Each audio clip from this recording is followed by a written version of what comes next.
Gracias, Señor. Gracias, Señor. Gracias, Señor. Gracias, Jesús.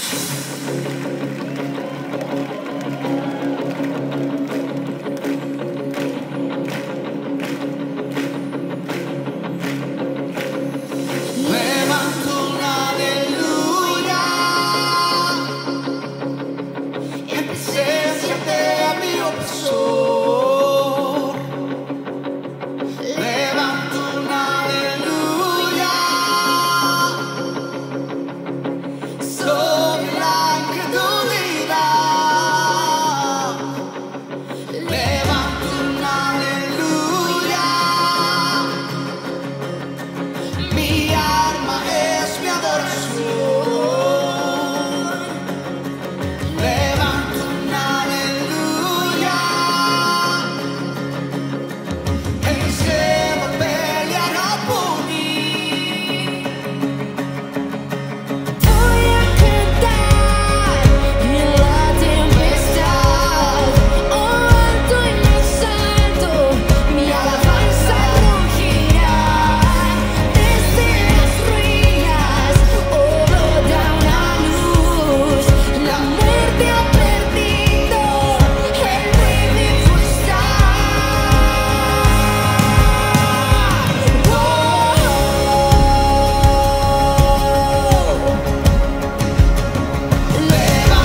ese aplauso es para el Señor, que sea mucho más fuerte. Alábalo con tus palmas, exalta el nombre de Cristo.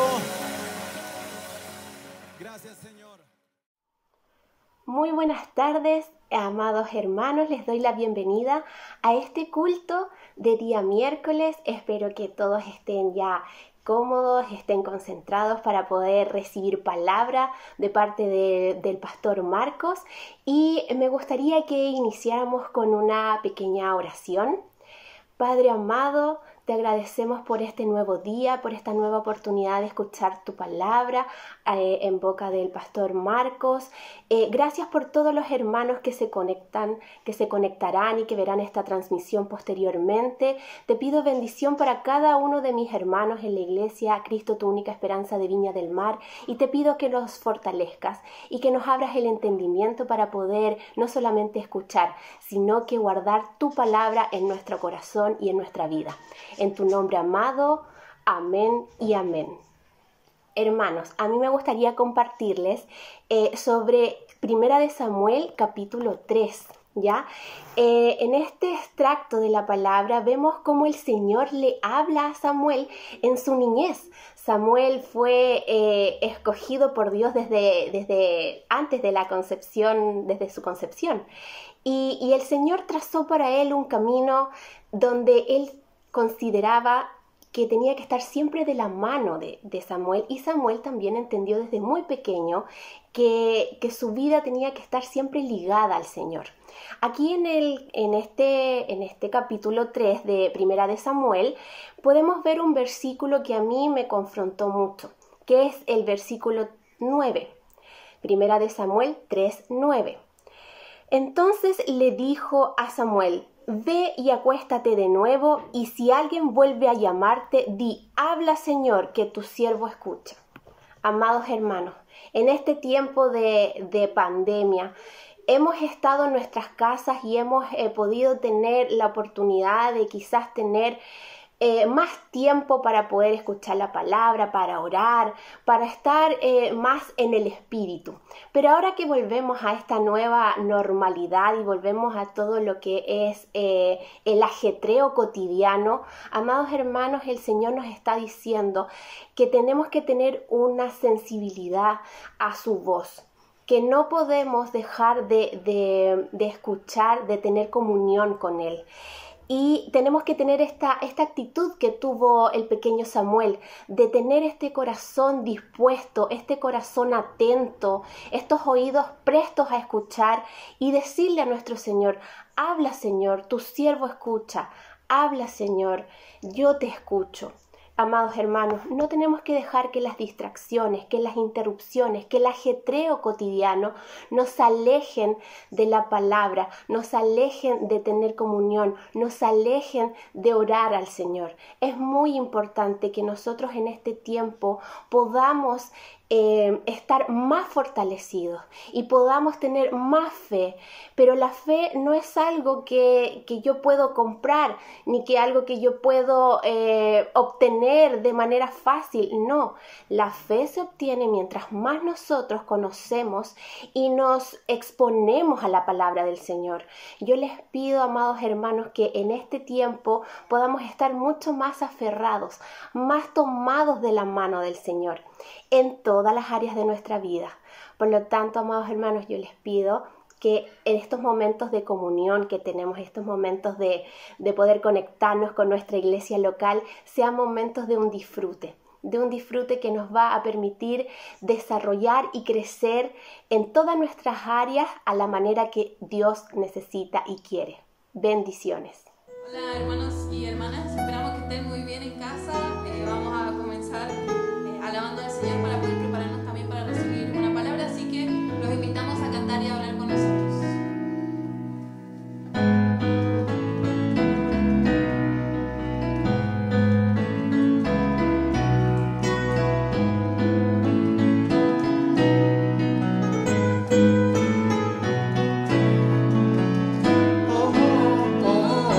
Aleluya.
sol, consumió el temor, me hizo vencedor, más que vencedor.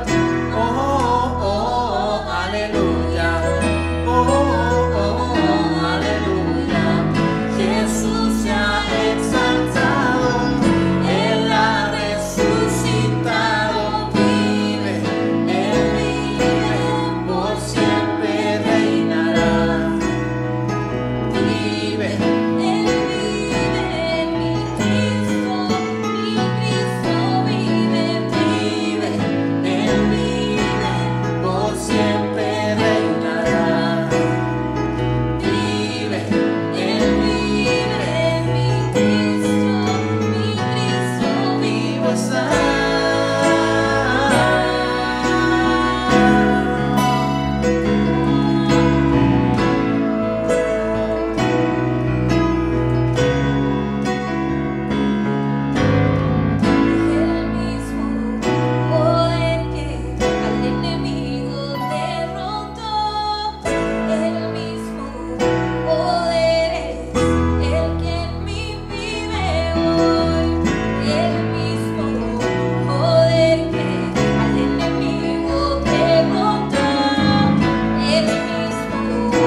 soy.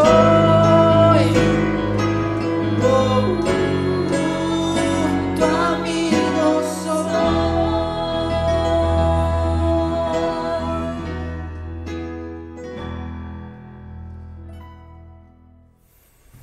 Hola hermanos, Dios les bendiga, muy buenas noches o buenas tardes. Qué bueno verles, le damos la bienvenida a este tiempo, a este medio de gracia de tener nuestras reuniones online. Nos hubiese gustado haber tenido otra forma para no perder el contacto, pero precisamente el sistema de salud nos prohíbe tener contacto, así es que le enviamos un saludo y tenemos que usar estos medios que tenemos, las redes sociales, para poder llegar hasta su hogar. Y muchas gracias por permitirnos allí en su sala de estar, en su living, o donde usted nos esté viendo, poder llegar hasta su lugar de descanso, su hogar, su trabajo. Que Dios les bendiga en este día. Gracias por permitirnos esta tremenda bendición. Yo quiero que usted me acompañe. Hemos estado hablando acerca de este pequeño paréntesis que hace Pablo con respecto a su propio testimonio, y él se muestra como ejemplo, como trofeo de la sublime gracia de Dios. Yo quiero ir a la segunda parte de este mensaje que habíamos titulado Testimonio Paulino de la Gracia Salvadora, parte 2. Así que ahí en el versículo 15... Primera de Timoteo, capítulo 1, verso 15 al verso 17. Pablo dice: palabra fiel y digna de ser recibida por todos, que Cristo Jesús vino al mundo para salvar a los pecadores, de los cuales yo soy el primero, dice Pablo. Pero por esto fui recibido a misericordia, para que Jesucristo mostrase en mí el primero toda su clemencia, para ejemplo de los que habrían de creer en Él para vida eterna. Por tanto, al Rey de los siglos, inmortal, invisible, al único y sabio Dios, sea honor y gloria por los siglos de los siglos. Amén. Oremos al Padre. Gracias, Señor, por este tiempo, por esta oportunidad que tenemos de acercarnos al trono de la gracia por medio del sacrificio expiatorio de Cristo. Gracias, porque a través de ese derramamiento de sangre, mi alma fue redimida, mis pecados fueron perdonados y la ira se transformó en misericordia, en aceptación, en perdón y en reconciliación. Gracias, Señor, por poder ser verdaderos adoradores, que por medio de Cristo hemos cruzado el velo y estamos en el lugar santísimo de nuestra posición en Cristo para poder ofrecer sacrificios de alabanza, frutos de labios que confiesen tu nombre, Señor. Gracias por la iglesia, gracias por Viña del Mar, gracias por cada miembro de nuestra congregación. Te pido que sus vidas sean enriquecidas en el bendito conocimiento de la palabra. Señor, que esta palabra no solamente sea un concepto filosófico, un concepto teórico, sino que esta palabra se transforme en carne en nuestro estilo de vida. Bendecimos cada hogar, bendecimos a nuestros ancianos, bendecimos a nuestros hijos, a nuestros pequeños, a nuestros nietos. Oramos por la viuda, oramos por el huérfano, por el pobre, por el extranjero que está en nuestra tierra. Bendice sus vidas, que sus mesas sean bendecidas, así como has bendecido las nuestras, Señor. Te damos la gloria en el nombre de Jesús. Amén y amén.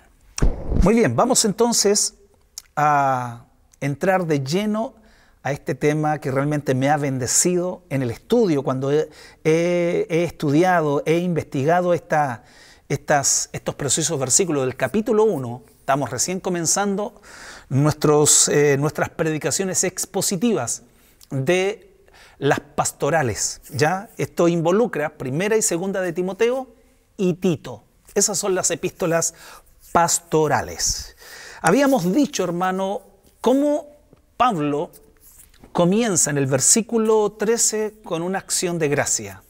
Y él dice, por ejemplo, en el versículo 12, dice: doy gracias al que me fortaleció, a Cristo Jesús nuestro Señor, que me tuvo por fiel poniéndome en el ministerio. Pablo comienza con esta doxología, con esta alabanza en el versículo 12, agradeciendo a Dios porque Dios lo ha fortalecido, Dios lo ha establecido en un contexto de que el ministerio de Pablo estaba siendo muy criticado, estaba siendo cuestionado si era un verdadero apóstol o si él mismo se había puesto como apóstol. Había sido cuestionado con respecto al llamamiento que Pablo había tenido. Se habían levantado también muchos falsos maestros, incluso desde la misma iglesia. Algunos se habían desviado, algunos se habían separado, se habían apartado. Recordemos que en esta misma carta pastoral, ahí en el capítulo 4, en el versículo 1, dice Pablo que en los últimos tiempos algunos apostatarán de la fe, escuchando a espíritus engañadores y a doctrinas de demonios. Posteriormente lo vamos a compartir cuando lleguemos al capítulo 4, pero el término apostasía significa separarse, significa apartarse de la doctrina original. Entonces Pablo ya huele, por así decirlo, de alguna manera, la amenaza de estos falsos maestros que ya estaban haciendo estragos dentro de la iglesia de Éfeso, en la cual Timoteo, el hijo en la fe de Pablo, estaba pastoreando esta iglesia y estaba defendiendo las sanas enseñanzas apostólicas. Es así que en este contexto del primer siglo, Pablo comienza con el versículo 15. Vamos a desarrollar ya la segunda parte del mensaje, testimonio paulino de la gracia salvadora. Pablo comienza a declarar estas ricas expresiones llenas de teología, como dije el domingo, diciendo: palabra fiel y digna de ser recibida por todos, que Jesús vino al mundo para salvar a los pecadores, de los cuales yo soy el primero. Estas declaraciones eran resúmenes conocidos de doctrinas fundamentales. Esto indica que en el primer siglo, y nos enseña que se había ya desarrollado una teología estructural de las verdades del Evangelio. Samuel Pérez Millo denomina esta declaración como una pequeña confesión de fe, o una declaración de fe, que ya Pablo, o en el primer siglo, ya se estaba moviendo dentro de muchas iglesias estas pequeñas declaraciones de teologías fundamentales o de verdades fundamentales dentro del cristianismo. Los comentaristas del Nuevo Testamento nos dicen que el versículo 15 es una expresión condensada de la médula del Evangelio. Tremendo. Es como la semilla central de toda la teología paulina. Y comienza con esta expresión: palabra fiel y digna de ser recibida por todos. Este término, palabra fiel, que utiliza Pablo, nos indica que podemos confiar en ella. Este mensaje es digno de crédito, dice Pablo, y puedes depender totalmente de ella. Palabra fiel y digna de ser recibida por todas. Esto nos enseña, en primer lugar, hermano, la confiabilidad de las Escrituras. También en el capítulo 3 de esta primera carta, en el versículo 16, Pablo alude a la inspiración divina de las Sagradas Escrituras, cuando dice: toda la Escritura es inspirada por Dios. Es el mismo reflejo que Pablo da confiabilidad a las Sagradas Escrituras. La Biblia, lo que usted tiene allí en su mesa, en su escritorio, no es simplemente para tenerla encima, sino que para leerla y para poner toda nuestra confianza y toda nuestra seguridad y todo nuestro crédito en las tremendas promesas que Dios ha establecido en su eterna, bendita, única, autoritativa e inerrante palabra de Dios. Por eso podemos confiar en ella. Estas palabras son fieles, son dignas de crédito. Nosotros no podemos tener la menor duda que lo que Dios ha puesto en su palabra es verdad. No tenemos la menor duda. Esta palabra es autoritativa. ¿Por qué? Porque las Escrituras, en sus mandamientos, en sus conceptos fundamentales, no nos da sugerencias, sino que nos ordena a obedecer su eterna y bendita palabra. Por eso es importantísimo que nosotros, cada vez que acudimos al libro de Dios, vayamos con temor y temblor. Cada vez que usted lee la Biblia, en realidad usted no la está leyendo. Es ella quien te lee a ti. Cada vez que vemos las Escrituras, vemos el corazón y la mente de Dios hablándonos. En ella encontramos la perfecta y sublime voluntad de Dios para nuestra vida y para nuestra conducta. Se han levantado en la historia muchos enemigos que han querido negarla, han querido refutarla, han querido destruirla, han querido quemarla. Pero cuando nos damos cuenta, cuando hacemos un estudio profundo de estos 66 libros del canon bíblico, lo único que podemos hacer, como dijo Adrián Royer, es caer de rodilla ante ella y adorarla. Bendito sea el Señor. Por eso lo que tenemos aquí es palabra confiable, digna de ser recibida por todos. El texto, me gusta lo que dice la Nueva Traducción Viviente. Nuestra Reina Valera dice palabra fiel y digna de ser recibida por todos. La Nueva Traducción Viviente dice: la siguiente declaración es digna de confianza y todos deberían aceptarla. Wow, mucho más claro y mucho más directo. Las Escrituras son dignas de confianza y todos deben de recibirla como palabra autoritativa de Dios. Ahora, ¿cuál es la declaración fiel y digna de ser recibida por todos? De que Cristo Jesús vino al mundo a salvar a los pecadores. Esto nos presenta dos enseñanzas claras. Número uno, la encarnación del Hijo de Dios y la redención del Hijo de Dios. Cristo Jesús vino al mundo, la encarnación, la doctrina de la encarnación. El término vino al mundo está en forma implícita la preexistencia del Hijo de Dios. Si ha habido un ser preexistente, es Jesús, el Hijo de Dios, el Verbo de Dios, que fue hecho carne y habitó entre nosotros. Como dice el Evangelio de Juan, capítulo 1, versículo 14, aquel Verbo fue hecho carne y habitó entre nosotros. Cuando hablamos de la preexistencia del Hijo de Dios, estamos diciendo que antes que Jesús naciera, el Hijo ya existía en el seno trinitario. Voy a repetir eso. Antes que el Hijo naciera, antes que Jesús, el hijo de María, el hijo de José, el cual tuvo hermanas y hermanos, antes que Él tomara nuestra naturaleza humana, el Verbo de Dios ya existía en el seno trinitario. Podemos encontrar verdades del Evangelio de Juan en el capítulo 1 cuando Él dice: en el principio era el Verbo, en el principio. ¿Qué principio, pastor? En el principio de Génesis 1:1.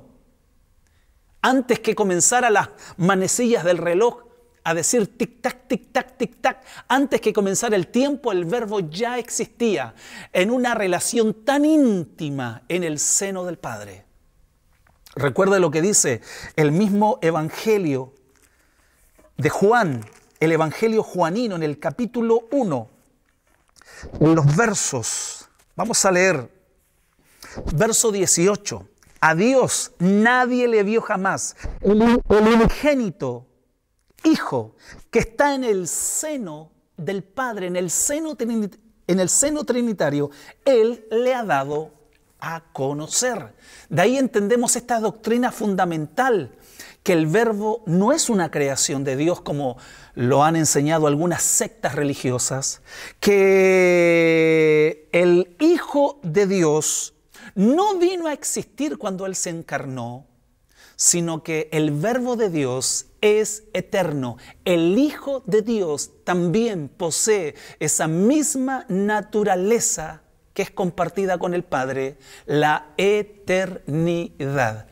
Cristo Jesús vino al mundo, me habla de esa encarnación y me enseña en forma implícita, no explícita, sino implícita, de la preexistencia del verbo de Dios. Vamos al Evangelio Juanino, capítulo 1, verso 1. En el principio era el verbo era con Dios y el verbo era Dios. Este era en el principio con Dios. Expresiones como esta: yo vengo del Padre y al Padre regresaré. Son expresiones del Evangelio Juanino, el cual habla de esto, de que antes que Jesús se hiciera hombre, Él ya existía en la eternidad con el Padre. Por ejemplo,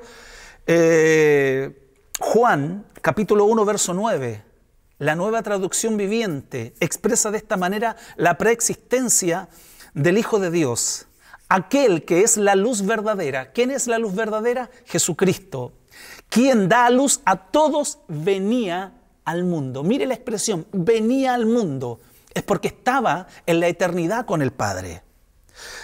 Juan capítulo 17, versículo 5, palabras de Jesús en esta oración sumo sacerdotal del capítulo 17, verso 5. Dice: ahora pues, Padre, glorifícame tú al lado tuyo, con aquella gloria que tuve contigo antes que el mundo fuese.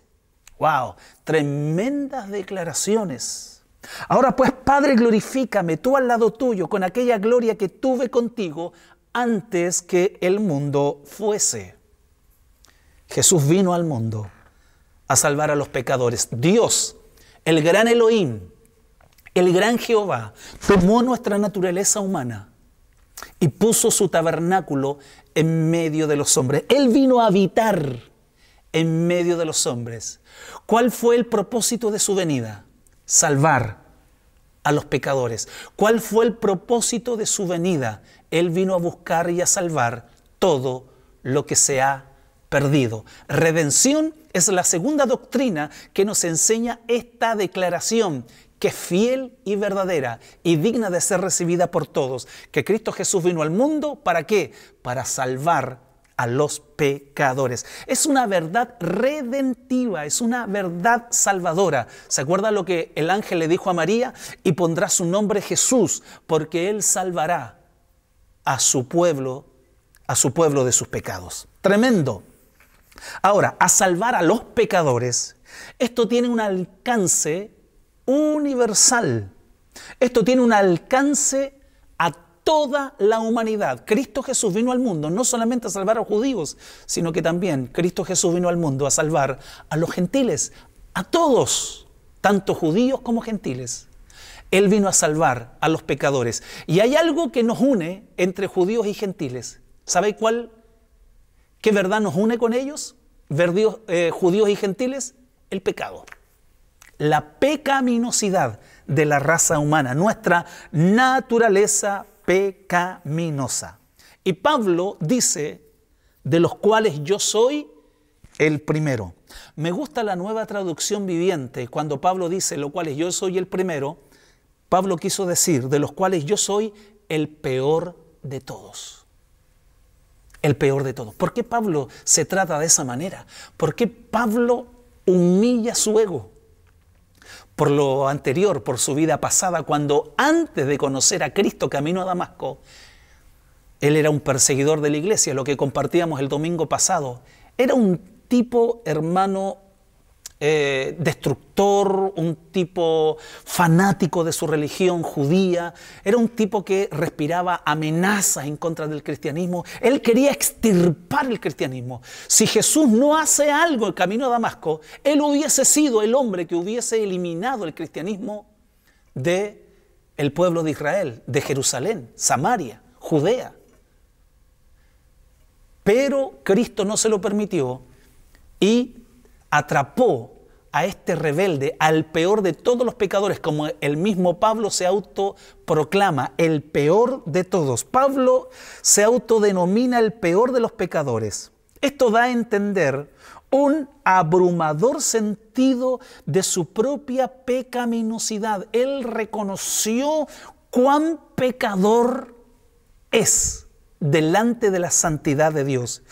Y por otro, Pablo también da a entender el sentido de su absoluta impotencia ante Dios y ante la percepción de su gracia derramada libremente y abundantemente sobre él. Frente a la gracia de Dios, frente al perdón, frente al inmenso amor de Dios, el contraste es sentirnos el peor de los pecadores. Y Pablo así se autoproclamó, el peor de todos. ¿Sabe lo que nos enseña? Y esto nos da una tremenda esperanza.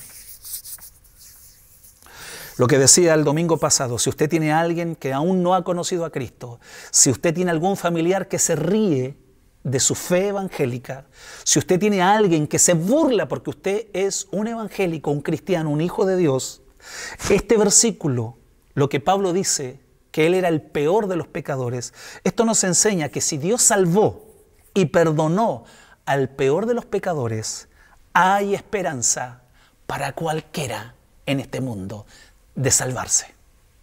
Esa es la enseñanza que nos está compartiendo Pablo.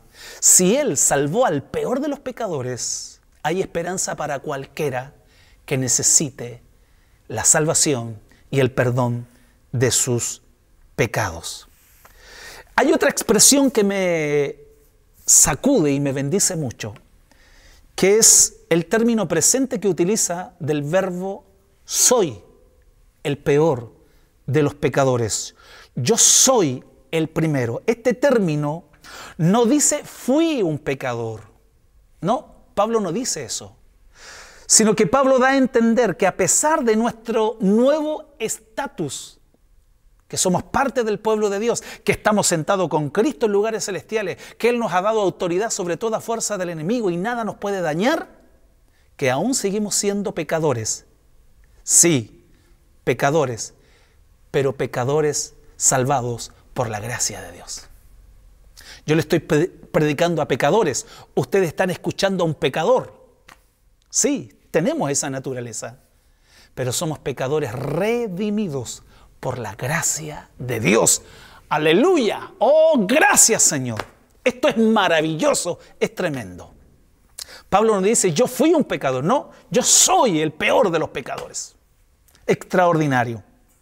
El versículo 16 también es tremendo. Dice, pero por esto fui recibido a misericordia para que Jesucristo mostrase en mí el primero toda su clemencia para ejemplo de los que habían de creer en Él para vida eterna. Este versículo nos enseña que si el Señor fue paciente con él y misericordioso con él, el peor de los pecadores, nadie está afuera del alcance de la gracia de Dios, lo que decíamos recién. Pablo era prueba, Pablo era como un anticipo, era una probadita antes de la torta. Pablo era una prueba viva de que Dios puede salvar a cualquier pecador. Sigamos orando por aquellos familiares que se ríen, se burlan porque somos cristianos. Sigamos orando, usted esté tranquilo, no se enoje con ellos, sino que estoy orando por ti. Dígale a la vecina que se burla, estoy orando por ti a Dios. Dígale a aquel tío, a aquel primo, en fin, algún familiar que se burla porque somos evangélicos. Estoy orando por ti. Porque si Dios salvó al peor de los pecadores como Pablo, tú tienes esperanza de ser perdonado y de ser salvado por la gracia de Dios. ¡Wow! Y esto nos lleva al versículo 17. Este sublime contraste de un pecador y el peor de los pecadores, pero cubierto con la gracia. Recuerde lo que decíamos el domingo, cuando el pecado abunda, sobreabunda la gracia. Cuando el pecado aumenta, la gracia de Dios es mayor. Cuando el pecado crece, el amor de Dios lo supera. ¡Wow! Extraordinario. Se me ponen los pelos de punta, hermanos. Bendito sea Dios. El versículo 17 culmina Pablo diciendo: por tanto, al Rey de los siglos, inmortal, invisible, al único y sabio Dios, sea honor y gloria por los siglos de los siglos. Amén. Extraordinario. ¿Sabe? Lo que comenzó con una acción de gracia, Pablo decía: doy gracias a Dios, al que me fortaleció doy gracias a Dios, en el versículo 12, y que después se convirtió en un testimonio de la abundante gracia de Dios sobre Pablo, concluye en este versículo 17 ahora con una doxología. Hemos aprendido que este término doxa significa alabanza, presumir de alguien, hablar bien de alguien. De ahí viene este concepto doxología, que es adoración, alabanza a Dios. Para que no se les olvide, cuando hablamos de doxología, estamos hablando de una adoración espontánea del corazón del redimido hacia el Dios eterno y santo. Pablo concluye, después de hablar un poquito de su testimonio, Pablo termina dando gracias en adoración al Padre. ¿De qué otra manera Pablo podría terminar estos versículos contando su testimonio y reconociendo que era el peor pecador de todos? Las reflexiones, hermanos, las predicaciones, los estudios y los discipulados que estudian y analizan la gracia de Dios muchas veces terminan en adoración. Lo que constreñía, lo que quebrantaba el corazón de Pablo y terminaba en una profunda adoración era cuando él hablaba de la gracia de Dios. Voy a dar una pequeña muestra de botón. Romanos capítulo 11, versículo 29, cuando Pablo habla acerca de la elección de Dios, que es establecida solamente por gracia. Dios elige por gracia, no por mérito. No tiene nada que ver que Dios me haya elegido por méritos, porque Dios nos elige, Efesios 1:4, antes de la fundación del mundo. Y antes de la fundación del mundo ni siquiera habíamos nacido. Así que no tiene nada que ver con mérito. Él nos escogió en Cristo antes de la fundación del mundo. Y cuando Pablo habla acerca de estas doctrinas de la elección incondicional, de esa gracia irresistible, de la pecaminosidad del hombre, Pablo termina siempre adorando al Dios que lo salvó. Romanos 11:29. Dice el texto, vamos a leer el versículo 29 y 30 y luego nos saltamos al 33 al 36. Voy a leer la versión Dios habla hoy. Pues, dice Pablo, pues lo que Dios da, no lo quita. Si Dios te dio la salvación, no la quitará nunca. Nuestra Reina Valera dice, porque los dones y el llamamiento de Dios son irrevocables. Bueno, acá esta versión es mucho más directa y es mucho más sencilla. Pues lo que Dios da, no lo quita, ni retira tampoco su llamamiento. En tiempos pasados ustedes desobedecieron a Dios, igual que Pablo, su propio testimonio. En otros tiempos, hoy nosotros podemos decir lo mismo. En otros tiempos ustedes desobedecían a Dios, pero ahora que los judíos han desobedecido, Dios tiene compasión de ustedes. Gracias a que el pueblo de Israel tropezó, la salvación vino a nosotros los gentiles. Y Pablo termina diciendo, qué profundas son las riquezas de Dios y su sabiduría y entendimiento. Nadie puede explicar sus decisiones ni llegar a comprender sus caminos. Pues, ¿quién conoce la mente del Señor? ¿Quién podrá darle consejos? ¿Quién le ha dado algo antes para que Él tenga que devolvérselos? Porque todas las cosas vienen de Dios, existen por Él y para Él. Gloria para siempre a Dios. Amén. ¿Se da cuenta, hermano? Nosotros no podemos quedar frío, No podemos ser insensibles y ser apáticos cuando estamos escuchando o cuando estamos estudiando con respecto a la sublime y admirable doctrina de la gracia de Dios. Porque por gracia hemos sido salvados. Porque por gracia estamos con Cristo en lugares celestiales. Porque por gracia hemos sido bendecidos. Porque por gracia, hermano, usted tiene lo que tiene. Por gracia tiene una familia. Por gracia usted tiene hijos. Es por la pura gracia de Dios que podemos hoy, lo digo en forma personal, disfrutar a mis nietos. Es por la gracia de Dios.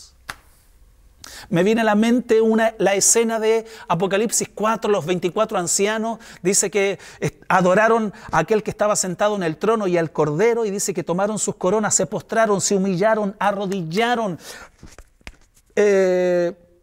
pegaron su frente al suelo, tomaron sus coronas y la lanzaron a los pies del Cordero, diciendo: digno es el Cordero del poder, del reino, de la alabanza, de la gloria.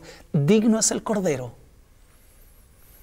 Qué bueno nos hace reconocer que todo lo que Él nos dio, que todo lo que Él nos entregó y que todo lo que estamos disfrutando hoy, los logros, las victorias, que hayas sacado un buen puntaje, que estés estudiando en la universidad, que tengas un buen trabajo, que tengas una hermosa familia, ha sido solamente exclusividad de los méritos de la muerte de Cristo y de la gracia de Dios.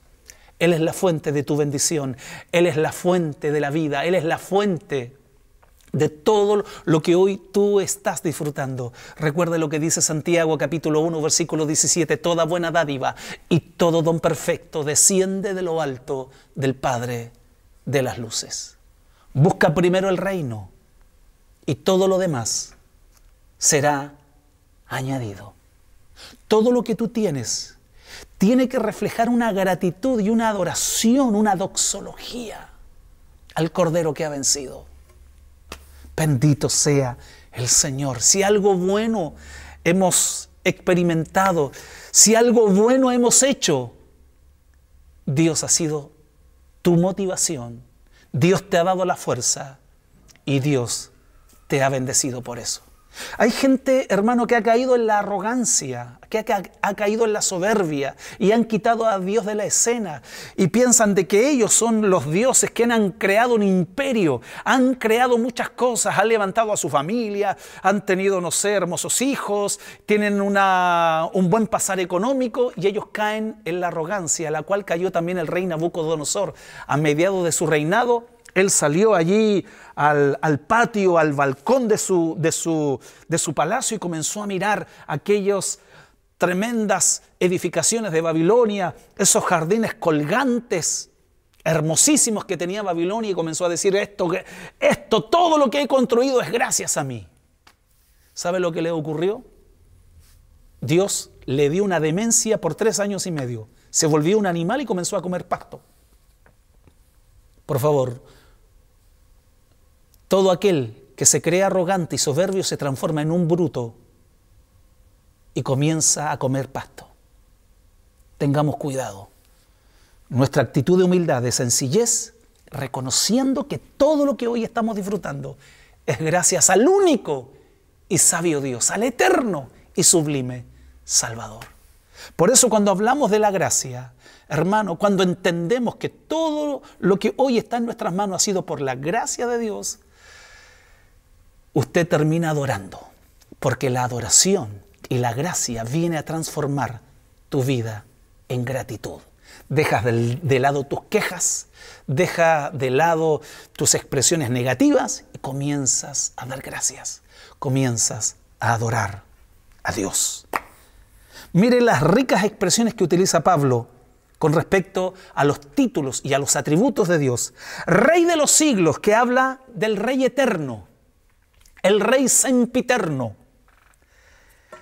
Esto nos habla de que, hablando de Rey, que Él ejerce dominio en y sobre todas las cosas y edades. Y eso nos habla que Él no tiene límites. Inmortal nos habla de incorruptible, incapaz de perecer o morir. Él es inmortal, invisible. se le puede conocer solo por la revelación de sí mismo, reflejado en las Escrituras y en el Hijo de Dios, el cual Cristo Él es exegeta. Él vino a explicarnos a Dios y a mostrarnos a Dios. Jesús le dijo a Felipe cuando le pregunta, muéstranos al Padre, ya en el Evangelio de Juan capítulo 14, muéstranos al Padre y nos basta. Jesús le dijo, hace tanto tiempo que estoy con vosotros, Felipe, y aún no me habéis conocido. Sigamos leyendo, por favor, no se quede ahí. Porque el que me ve a mí, ve al Padre. Porque el Padre está en mí y yo en el Padre. Amén. Otra expresión, al único y sabio Dios. Esta palabra único es una verdad fundamental en todas las Escrituras, especialmente en el Antiguo Testamento, donde se acentúa la unidad de Dios. Dios es uno. Oye Israel, Deuteronomio 6:4. Oye Israel, Jehová nuestro Dios, Jehová uno es. Al único y sabio Dios. Esto me habla de unidad y sabiduría, que solamente la encontramos en Dios y en las manifestaciones de ese Dios trino. Honor y gloria. Eso significa que le pertenecen solo a Él. Por eso, nosotros debemos de dirigir todos nuestros aplausos, nuestra admiración, nuestros suspiros al único y sabio Dios.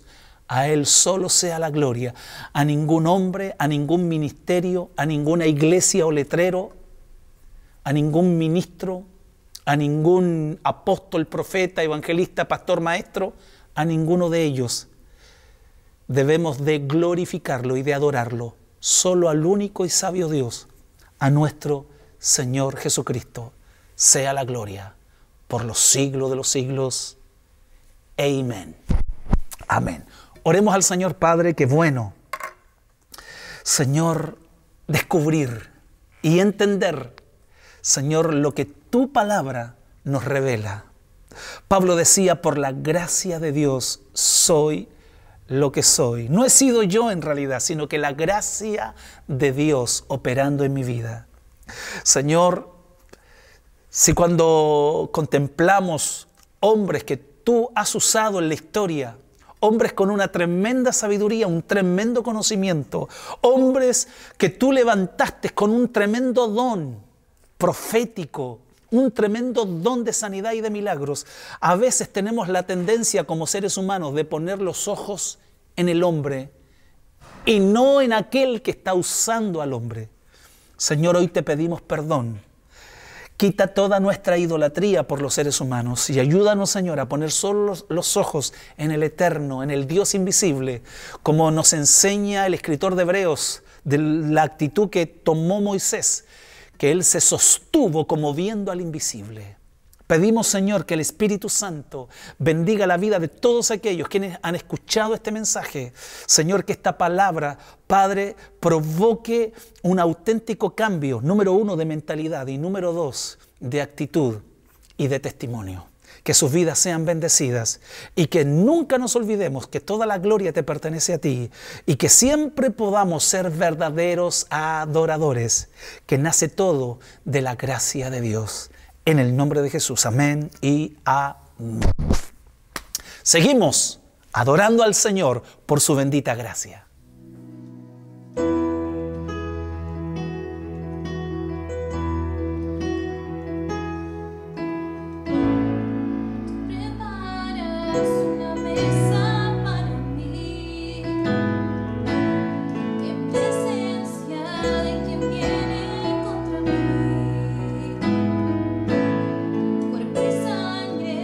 Vertiste tú por mí, así peleo mis batallas.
después de este tiempo precioso de adoración al Padre, wow, así como que uno queda pegado de poder seguir meditando e irse un poquito en la profunda ahí del conocimiento de esta verdad que es la gracia sublime del Señor. Si usted está lavado, si usted está perdonado, si usted ha sido justificado por la fe, si usted ha sido reconciliado, ha sido aceptado por el Padre, ha sido por la gracia de Dios. Por eso es muy importante que siempre consideremos esta sublime y gloriosa doctrina de la gracia de Dios. Bien, queremos animar a todos nuestros hermanos de nuestra iglesia local y a todos aquellos quienes nos están viendo y escuchando a que nos sigan apoyando, a que sigamos siendo fieles con nuestras ofrendas y con nuestros diezmos. Este lunes necesitamos cubrir la luz de nuestro templo, de nuestra iglesia. Así que quiero animar a todos mis hermanos a que sean generosos con sus ofrendas y con sus diezmos. Apoyemos nuestra iglesia local porque, le vuelvo a reiterar, necesitamos este lunes cancelar la factura de nuestro templo, de nuestra iglesia. Aunque no estamos haciendo reuniones, pero como esta iglesia es una iglesia que tiene un sistema de luz, a ver, ¿cómo se llama este sistema? Trifásico, siempre hay un cobro adicional. Estemos o no estemos ocupando las instalaciones de la iglesia, siempre hay un cobro adicional, porque es trifásico. Así es que yo quiero invitarles a que nos apoye, a que nos ayude. Tenemos que cubrir en esta oportunidad 328,000 pesos, que es la boleta. Esperemos ahora se levantó la cuarentena, que ya nos tomaron el medidor de la luz, que pasaron y nos tomaron el medidor de la luz, nos cobren ahora lo que tenemos que pagar. Así que Dios tenga misericordia de nosotros ahí y de CONAFE. Bien, así que invitamos a todos los hermanos, apóyenos, seamos generosos, seamos fieles con nuestro diezmo y con nuestra ofrenda y sigamos sosteniendo nuestra iglesia local acá en Viña del Mar. Recuerde que mañana jueves voy a estar con mi esposa a las 20 horas, junto con nuestra pastora Rosalía, en su programa Quédate en Casa. A las 20 horas vamos a estar transmitiendo en vivo y en directo desde nuestro hogar para todos los hermanos. Luego el día viernes nuestro pastor Gustavo junto a la pastora Katy, desde su hogar también van a estar con este programa a las 21 horas. Ya que ellos comparten temas muy interesantes, muy interesantes. El viernes pasado hablaron acerca del desánimo y cómo podemos contrarrestar el desánimo. Buenísimo el tema, así es que todos están invitados. El viernes, Gustavo y Katy van a estar a las 21 horas 9 de la noche. Y este domingo vamos todos a votar. El pueblo cristiano sale a votar. Nuestro voto no es político, sino es valórico. Así que es muy importante eso. Si usted piensa que la opción, el apruebo es el legítimo, o otros hermanos dicen no, el rechazo es legítimo, usted vote igual, de acuerdo a su conciencia, y que su conciencia sea esclava de la palabra de Dios. Así que este domingo todos vamos a cumplir nuestro deber cívico y no se olvide, a las 11 de la mañana nuestra reunión online. Nuestro culto de día domingo en el Día del Señor. Así que les esperamos. Que Dios les bendiga. Tengo la plena convicción que Dios hará su perfecta voluntad este domingo. Dios cumplirá lo que Dios tiene diseñado para nuestra nación. Un gran despertar y un gran avivamiento. Dios les bendiga. Un abrazo grande y que tengan un bendecido fin de semana. Bendiciones. Chao, chao.